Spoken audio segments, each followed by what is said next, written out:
കോടതിയും നിയമവും പോലീസും ഒക്കെ ജനങ്ങൾക്ക് വേണ്ടിയിട്ടുള്ളതാണ്. നിങ്ങൾക്ക് നിങ്ങളുടെ മുന്നിലെത്തുന്ന ആൾ ഒന്നല്ലെങ്കിൽ പ്രതി അല്ലെങ്കിൽ സാക്ഷി. ഈ പ്രതിക്കും സാക്ഷിക്കും അപ്പുറത്തായി ചോരയും നീരുമുള്ള മനുഷ്യരാണ് അവര്. അവരുടെ വികാരങ്ങൾ കൂടി നിങ്ങൾ മനസ്സിലാക്കണം. അത് ഒരു നിയമവശത്തിലും ഉണ്ടാവില്ല. ആ മനുഷ്യൻ എൻ്റെ മുന്നിലിരുന്ന് പൊട്ടിക്കരഞ്ഞു. അയാളെ തകർത്ത് കളഞ്ഞത് മകൾക്കുണ്ടായ ദുരന്തമല്ല, നിങ്ങളുടെ തെളിവെടുപ്പെന്ന നാടകമാണ്. ആരാൻ്റെ അമ്മയ്ക്ക് പ്രാന്ത് പിടിച്ച കാണാൻ നല്ല രസമാണ് അല്ലേടോ? ആദ്യം വന്ന വാർത്തകളിലൊക്കെ ഒരു ബസ് ഓണറുടെ മകന്റെ പേരുണ്ടായിരുന്നല്ലോ. പിന്നീട് എങ്ങനെ അവൻ പെട്ടെന്ന് അപ്രത്യക്ഷനായി? പെൺകുട്ടി ഇത് പറഞ്ഞിരുന്നു സർ. പക്ഷെ മാർച്ച് 4-ാം തീയതി രാവിലെ 10 മണി മുതൽ രാത്രി 7 മണി വരെ ഈ പറഞ്ഞ ബസ് ഓണറിന്റെ മകൻ ടോമിച്ചൻ ഇടുക്കി RTO ഓഫീസിൽ നടന്ന പ്രൈവറ്റ് ബസ് ഓണേഴ്സിന്റെ യോഗത്തിൽ പങ്കെടുത്തിരുന്ന രേഖകളുണ്ട് സർ. സ്ഥലം MLA അത് സാക്ഷ്യപ്പെടുത്തിയിട്ടുണ്ട്. ഒരേ സമയത്ത് ഒരാൾക്ക് 2 സ്ഥലത്ത് എങ്ങനെ പ്രസന്റ് ആകാൻ പറ്റി എന്ന കൺഫ്യൂഷനിലാണ് സർ ഞങ്ങൾ പോലീസുകാർ.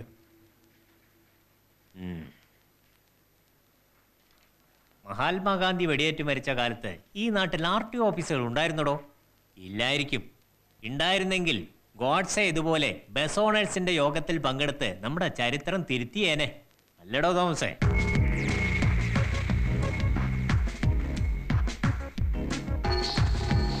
തോമസിന് ഇനി എത്ര കൊല്ലത്തെ സർവീസ് ഉണ്ട്? 5 വർഷം. തെളിവെടുപ്പ് നാടകം ഇനി വേണ്ട. മറ്റന്നാൾ ഞാൻ കോട്ടയത്ത് വരുമ്പോ ഈ കേസിന്റെ മുഴുവൻ ഡീറ്റെയിൽസും എനിക്ക് കിട്ടണം. സർ, അതെ, താൻ ചേരപ്പിച്ചതിന്റെ അർത്ഥം എനിക്ക് മനസ്സിലായി. ബസ് ഓണറുടെ മകൻ ടോമിച്ചൻ എന്റെ ബന്ധുവാ. ഞങ്ങളെ പുളിയാങ്കുന്ന് കുടുംബക്കാരാ. അവൻ തന്നെ പെണ്ണിനെ കൊണ്ട് മുങ്ങിയത്. പക്ഷെ അവനെ തൊടാൻ തനിക്കെന്നല്ല ദേവേന്ദ്രനാ കൊച്ചുവപ്പൂന് പോലും പറ്റില്ല. മനസ്സിലായി?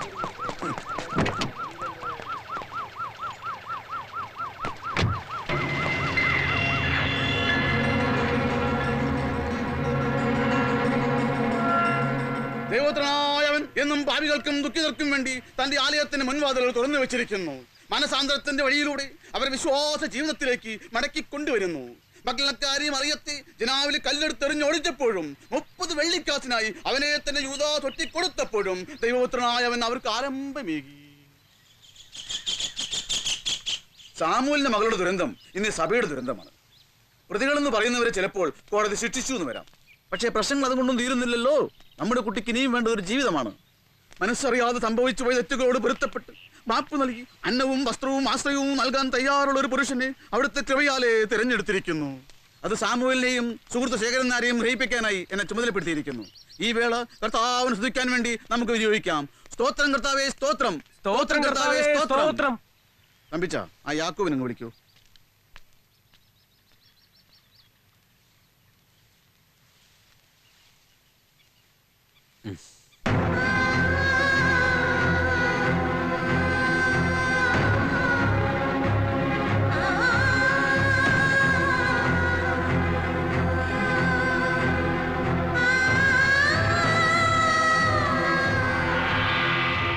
ഇവൻ ഇന്നലെ വരെ ഒരു പാപിയായിരുന്നു.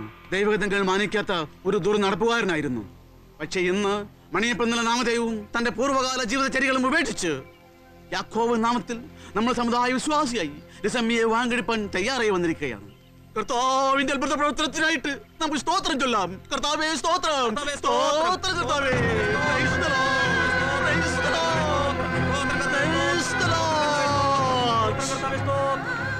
സാമുവേലേ, മണിയപ്പൻ നമ്മുടെ സഭയിൽ ചെയ്യുന്നത് നമുക്കെല്ലാം അഭിമാനിക്കാവുന്ന കാര്യമല്ലേ?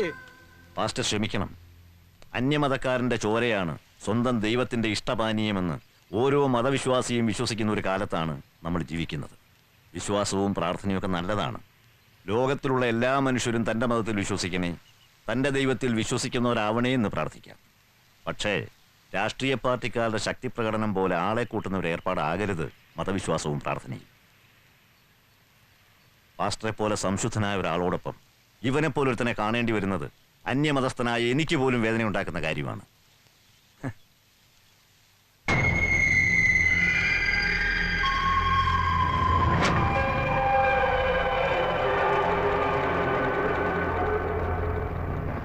ഗുരുവായൂരപ്പ, കാരുണ്യമൂർത്തിയെ രക്ഷിക്കണേ ഭഗവാനെ. മോന്റെ അഡ്മിഷന്റെ കാര്യം എന്താ ചേട്ടാ? 3-4 കോളേജിൽ ആപ്ലിക്കേഷൻ കൊടുത്തിട്ടുണ്ട്. മാർക്കുണ്ടെന്ന് പറഞ്ഞിട്ട് കാര്യമില്ല. പിന്നിൽ ആള് വേണം. ചേട്ടൻ PF എടുത്തിട്ടുണ്ടോ? പിന്നെ സിന്ധുവിന്റെ കല്യാണത്തിന് എടുത്തതല്ലേ, അതിന്റെ പിടുത്തമല്ലേ എന്നെ കുടിക്കിയത്. ഇവിടം വരെ എത്തിച്ച് ഗുരുവായൂരപ്പൻ ഇനിയുള്ള കാര്യങ്ങളൊക്കെ ശരിയാക്കി തരും ചേട്ടാ.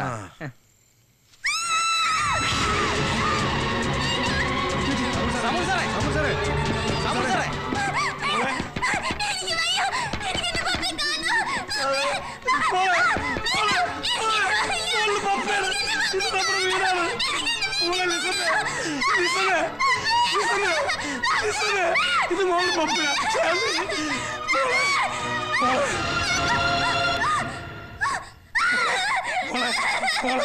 മോളുടെ പപ്പയാ. മോളുടെ പപ്പ ഇവിടെ ഉണ്ട്. മോളെ ആരും ഒന്നും ചെയ്യില്ല. എന്നെ പപ്പ മോളെ ചേച്ചിയോ മോളെ ലിസ മോളെ മോളിപ്പോ നമ്മുടെ വീട്ടിലാ. നോക്കി ട്രീസ ചേച്ചിയും ഷേള ചേച്ചിയും ഒക്കെ കണ്ടില്ലേ? എല്ലാവരും ഉണ്ട്. പപ്പ എങ്ങും പോവില്ല. എന്റെ മോളെ വിട്ടു പപ്പിനെ എങ്ങും പോവില്ല. എന്റെ മോളോട് എനിക്ക് മോളെ വിട്ട് എങ്ങും പോവില്ല. മോളെ വിട്ട് എങ്ങും പോവില്ല.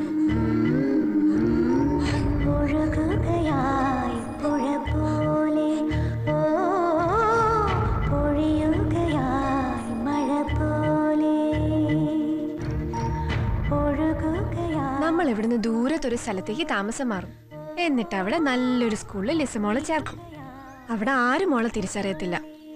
അപ്പൊ പിന്നെ ആരും കളിയാക്കത്തുമില്ല, കമന്റ് അടിക്കത്തുമില്ല. മോളപ്പ എന്താ വേണ്ടേ? കഴിഞ്ഞതൊക്കെ മറന്ന് നല്ലവണ്ണം പഠിച്ച് പപ്പ മോഹിച്ചു പോലൊരു ഡോക്ടർ ആവണം. മോൾ ഇങ്ങനെ മിണ്ടാണ്ട് പറയാണ്ടൊക്കെ ഇരുന്ന പപ്പയ്ക്ക് വിഷമാവില്ലേ? നമ്മുടെ പപ്പ പാവല്ലേ? പപ്പ നമുക്ക് വേണ്ടി എന്തോരാ കഷ്ടപ്പെടുന്നേ. അപ്പൊ നമ്മൾ എന്താ വേണ്ടേ? പപ്പയെ വിഷമിപ്പിക്കരുത്.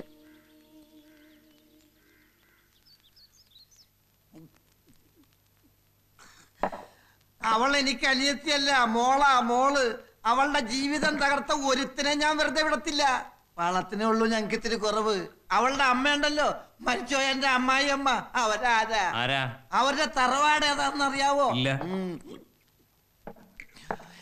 കത്താമ്പിള്ളി തെക്കേത്. അന്വേഷിച്ചു നോക്ക്. തിരുവല്ല ചെങ്ങന്നൂര് ഭാഗത്ത് ഇത്രയും പഴക്കമുള്ള ഒരു കത്തോലിക്ക കുടുംബം വേറെ ഇല്ല. എന്റെ അപ്പന അപ്പൂപ്പന്മാര് കത്തോലിക്കക്കാരായിരുന്നു. ഇടക്ക് ആർക്കോ ദൈവവിളി തോന്നിയിട്ടാ ഈ സഭയിലോട്ട് ചേർന്നത്. മതം ഏതായാലും മനുഷ്യൻ നന്നായ പോരെ അല്ലേ ജോണിക്കുട്ടി? മനുഷ്യൻ നന്നാവണമല്ലോ, പക്ഷെ അതിനെന്ത് വഴിയുണ്ടെന്ന് പറഞ്ഞിട്ട്. ഉരുള സാർ ഇങ്ങോട്ട് വരട്ടെ. സാറ് വന്നിട്ട് നേരിട്ട് പറയും ജോണിക്കുട്ടിയോട് കാര്യങ്ങൾ. അയ്യോ സാർ എപ്പോഴേ വന്നു? അപ്പുറത്തെ റൂമിലുണ്ട്, വിളിക്കട്ടെ? എന്താ പേര് പറഞ്ഞത്? ജിബു. പോയി വീലിയടാ ജിബു. ഒരെണ്ണം ഒഴുക്കി.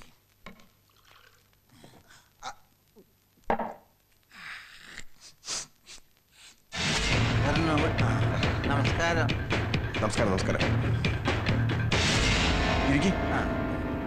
സാറ് ഞങ്ങളുടെ കുടുംബത്തിലുണ്ടായ കാര്യങ്ങളൊക്കെ അറിഞ്ഞു കാണുമല്ലോ. അറിഞ്ഞു കാണുന്നോ? എന്ത് വർത്താനം എന്റെ ജോണിക്കുട്ടി. കഴിഞ്ഞ ദിവസം നിയമസഭയിൽ ഞാൻ ഇതിന്റെ പേരിൽ എന്ത് ഒച്ചപ്പാടുണ്ടാക്കിയതാ? മനസാക്ഷിയുള്ളവർക്ക് ഇതിനെതിരെ പ്രതികരിക്കാതിരിക്കാൻ പറ്റുമോ? എന്റെ സാറേ, ആ പെങ്കൊച്ചിനെ കണ്ടാ ചങ്ക് പൊട്ടിപ്പോവും. എങ്ങനെ സഹിക്കും സാറേ? ജോണിക്കുട്ടി കരയാതെ, ഒക്കെ ശരിയാവും. ജോണിക്കുട്ടിയുടെ സസ്പെൻഷൻ എന്തായി? ഒന്നും ആയില്ല സാറേ, അതിന്റെ അന്വേഷണം നടന്നുകൊണ്ടിരിക്കുകയാണ്. ഞാൻ മനസ്സാവാചാറിഞ്ഞ കാര്യമല്ല, ബാറ്ററി പോയെന്നുള്ള സത്യമാണ്. ജോണിക്കുട്ടി, എന്തോ ഇപ്പോഴത്തെ ഈ അവസ്ഥയിൽ ആ സസ്പെൻഷൻ പിൻവലിച്ചു കിട്ടിയ വലിയ ഉപകാരമായിരിക്കും അല്ലേ? ഉപകാരമായിരിക്കുമെന്നോ? എന്റെ പൊന്ന് സാറേ, മരിച്ചാലും ഞാൻ ഈ കടപ്പാട് മറക്കത്തില്ല. ഞാൻ ജോണിക്കുട്ടിക്ക് ഒരു ഉപകാരം ചെയ്യുമ്പോ തിരിച്ചെനിക്കും ചിലത് പ്രതീക്ഷിക്കാലോ. ആ 36 പേരുടെ കൂട്ടത്തിൽ സാറും ഉണ്ടല്ലേ? പക്ഷെ കൊച്ചിതുവരെ സാറിന്റെ പേര് പറഞ്ഞിട്ടില്ല കേട്ടോ. സത്യം. അസമ്മതം പറയുന്നു. പിന്നെന്താ സാറേ എന്നെ കൊണ്ട് കാര്യം? ഒരു കാര്യമില്ലാതെ സാറുമാര് ബ്രാൻഡ് വാങ്ങി തരത്തില്ല. നമ്മുടെ പാർട്ടിക്കാര് പിള്ളേര് വല്ലവരും ഉണ്ടോ? ഏയ്, നമ്മുടെ പാർട്ടിക്കാരൊന്നും അത്രക്കാരല്ല. അതെനിക്കറിയാം. നമ്മുടെ പാർട്ടിക്ക് ഡീസന്റ് പാർട്ടി എന്നൊരു പേര് കൂടി ഉണ്ടല്ലോ.